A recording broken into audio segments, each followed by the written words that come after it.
Right over there, on the other side of that rotting log, Martha shouts. I've never seen a dead body before, Vince marvels. I wonder what it's like. It's like a normal body, except, they don't move around much anymore. That's incredibly thoughtful, Martha. Thank you. Martha and Vince lead the pack, with Jared, Richard, and Adriana following closely behind.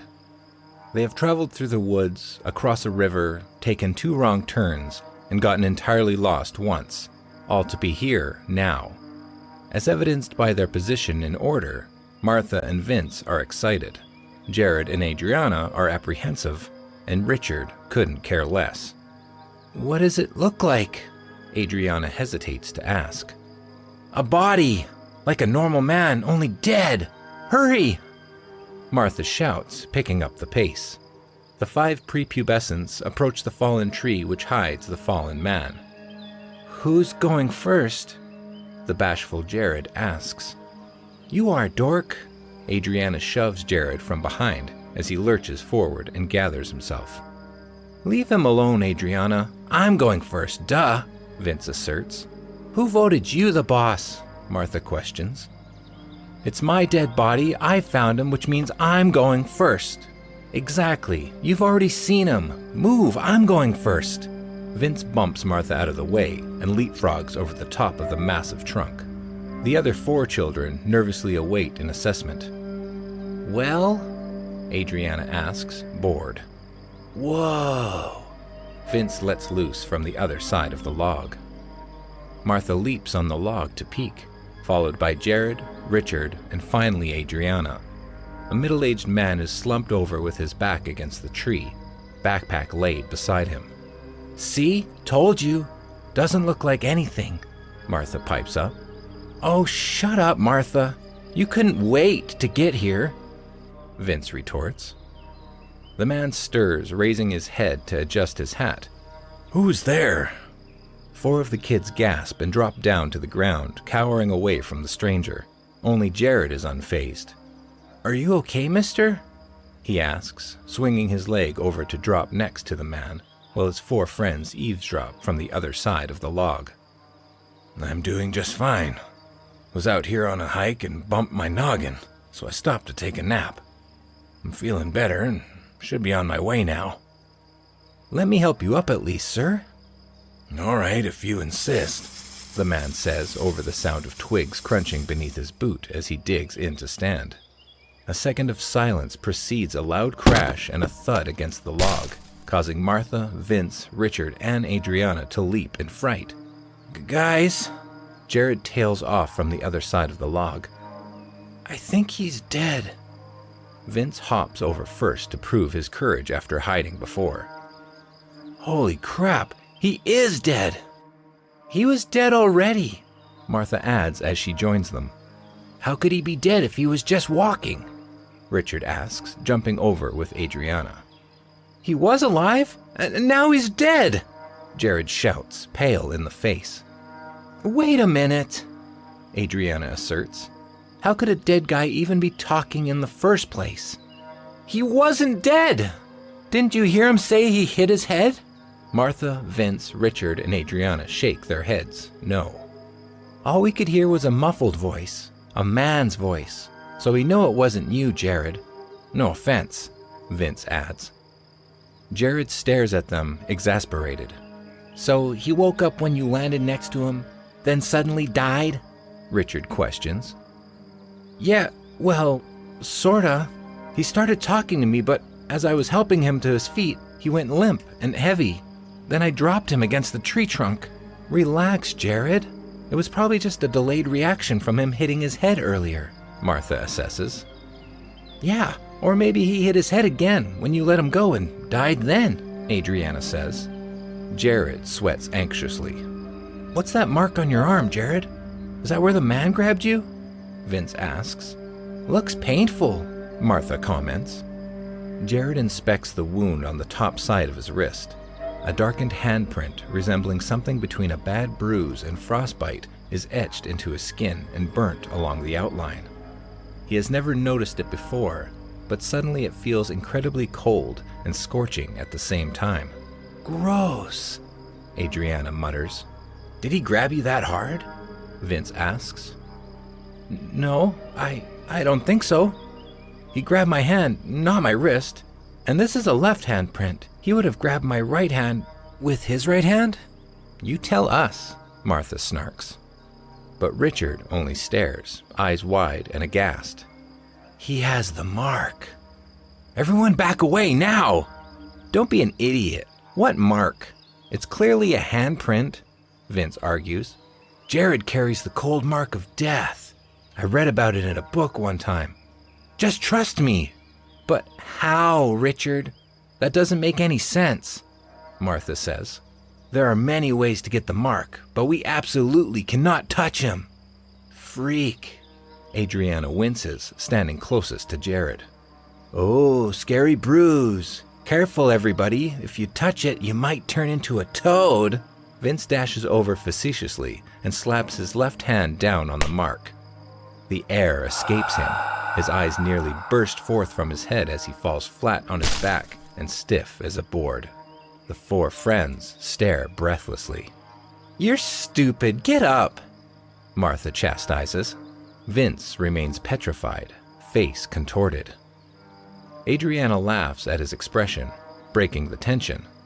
Martha attempts to scare him by pretending to stomp on his face, while Jared finally allows his shoulders to drop. What a relief, knowing not only did he not kill the poor man, but he didn't harm his best friend either. You really had me going, Richard. Death cold mark. You butthead, Jared cackles. Martha and Adriana laugh alongside him. And Vince, quite the performance. I was so nervous I almost pissed my pants, Richard. Richard is unamused. Imagine that, such a silly story. Ooga booga. Jared gestures with his hands as he lunges for Adriana, grabbing both her shoulders. Her body goes rigid, and she falls forward, smashing her face on a large rock. Martha and Richard go catatonic, while Jared remains still and begins to feel rather ill. Little boys and girls shouldn't play games alone in the woods. An older woman stands behind them, causing Martha and Richard to surge out of their skin and scatter in opposite directions. Jared quivers, but now feels he deserves whatever fate may come his way. The woman walks up directly to him and smiles. Who are you? He stammers. What would be most pleasant for you to call me? Mom? She asks him. No, that's kind of weird. My mom died during childbirth. It was my fault. Nonsense. Although I'm aware of the story, the woman says, reaching out to grab Jared's arm. No, don't! She grasps his forearm and flips it over, placing her left hand over the mark with an exact fit. Jared shoots his eyes up to meet her steely gaze, losing himself in the vacuous caverns of her cold eyes. Wait, who are you? The last 3 people that touched me died. Yes, I see that. I am nobody. Just a friendly stranger. I bet you haven't had many friends before. Certainly not anymore. The woman scoffs, brandishing half a grin for the first time. She is middle-aged and pretty, yet enigmatic and magnetic. Someone Jared would follow, for better or worse. You will find little use for companions anyway. They will only slow you down. Where am I going? Jared asks. Anywhere you wish. The world is yours now. Jared lowers his head deep in thought. Why now? I'm so confused. My friends are dead and I don't even know what to call you. You were baptized in the fires of loss, Jared, from the second you burst forth into the world. That's how you got that mark. Touched by death at birth, yet still you live. Your friends, acquaintances, classmates, and any family you have left will all, eventually, meet their end by your hand if you let it happen. How does that sound? Awful, Sounds absolutely awful. I've been alone my whole life so far, and now you're telling me nothing will ever get better for the rest of it? I understand you're upset, sweet boy. Truly I do. Please know none of this is your fault. The woman pacifies him. But I'm a good person. I can't do evil things. I have already killed 3 people today alone, and you expect me to just accept it? Nothing has value that which has not been assigned. There is no such thing as good or evil except for your own perception of it. If you view those 3 deaths as tragedy, then you are at fault. If their deaths were an inevitability, then you are merely an impartial messenger. Jared feels a tear slide down his cheek as his shoulders droop under massive weight. Everyone dies, she continues. Every person has an hourglass that activates the second they're born. The only variable is how much sand each person has at their disposal, which is life's greatest mystery. Don't you wish you could have that information? Memento mori. Live each day to the fullest, because it may be your last. I don't know. That seems like too much responsibility for one person, especially a kid, which is one of the many reasons why you're so important. You are the catalyst of joy, he who stops life from being little more than an endless chore.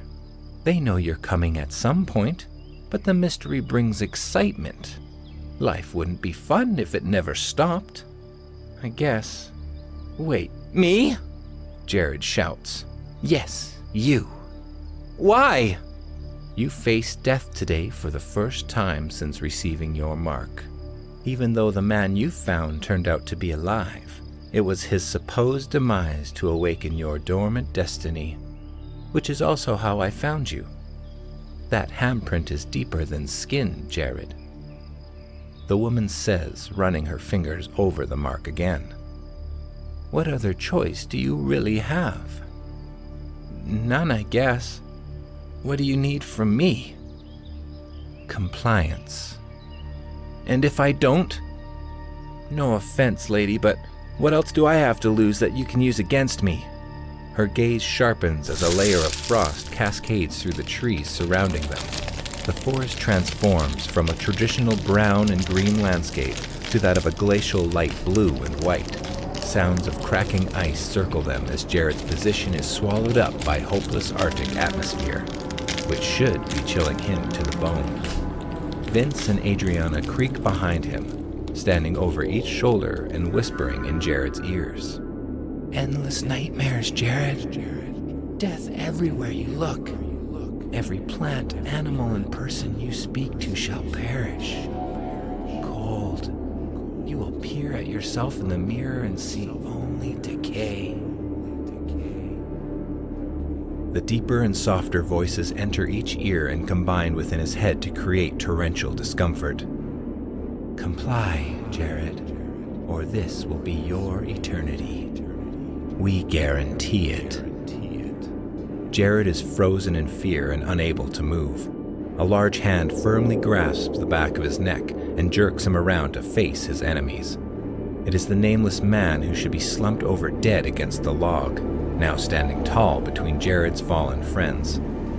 6 black eyes shoot harmful intentions within the terrified young boy, whose breathing begins to falter from either crippling fear or bitter cold, possibly both. The woman, who Jared briefly thought of as an ally, begins to speak from a place of nowhere, encompassing his position from the inside out, yet her figure is gone. Let go, dear boy. Let go now, and this will all end.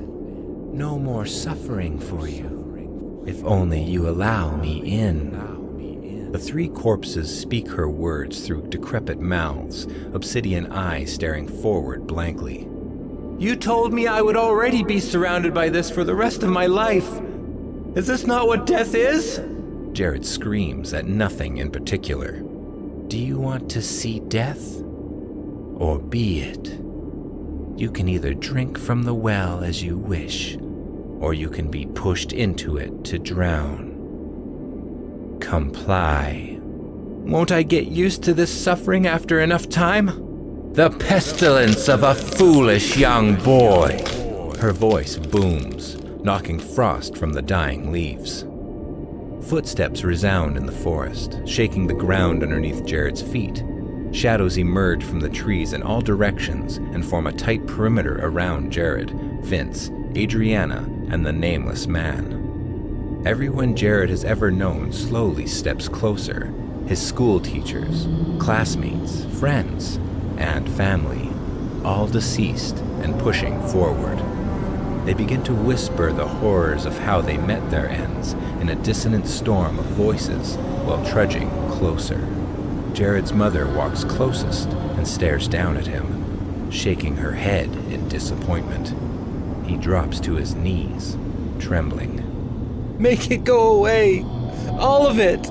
I give in! No, I don't believe you have. The crowd of cadavers parts to reveal Richard and Martha as Jared's fourth grade teacher pushes them both forward. Touch their faces, the woman commands. None of this is real, so they won't get hurt, right? Touch their faces to prove your loyalty. Jared's hands quiver at his sides as the surrounding voices grow unbearably loud. The pain of 1,000 screams rings within his head until he feels like he might explode. His arms shoot up to grab the throats of Martha and Richard, who instantly crumble to the ground at his feet. Jared forces his eyes shut to avoid staring at the hordes of encroaching dead, and opens them again to see everyone gone and the Arctic frost return to green leaves. The two friends who had nearly escaped the forest before being yanked back lay still at his feet, while the rest of the surrounding area seems unaware of the previous event.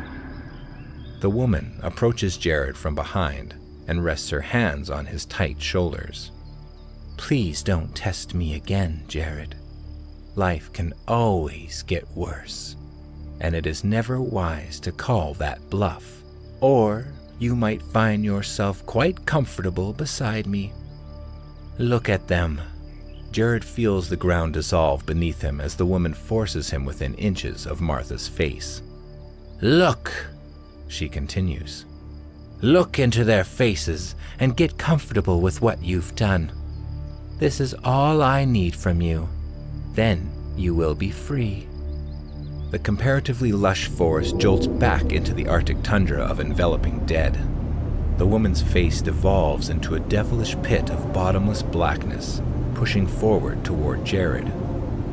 If you are unable to follow through on your duties, this will be your eternity. Do you understand? The suddenly deep vibrato chills him to the bone, a sensation he has never felt until now.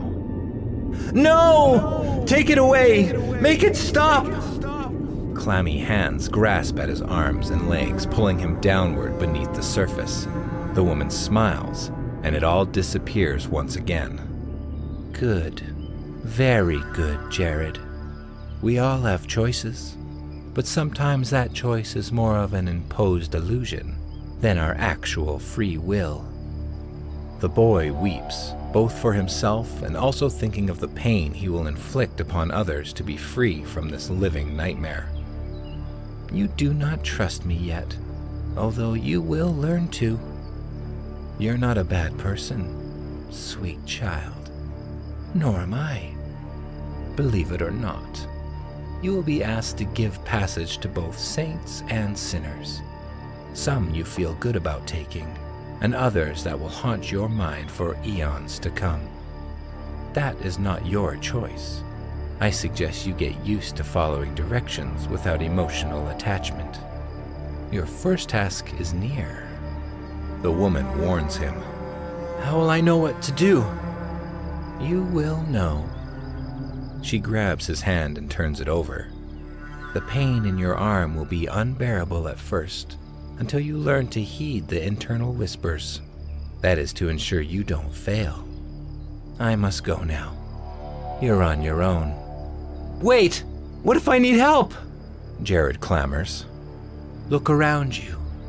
I am everywhere. That's it? Now I just have to do this for the rest of my life? Sweet boy, what makes you so sure you're alive? The woman bends down to kiss Jared's forehead and turns to walk away, fading between the trees. Within a matter of minutes, a hiking couple marches through the clearing. Jared drops to his knees in agony. Hello there! Can you please help us? We appear to be walking in circles and daylight is wearing thin. Oh my goodness! Help the boy! He's hurt! You hold him still. I'll give him CPR.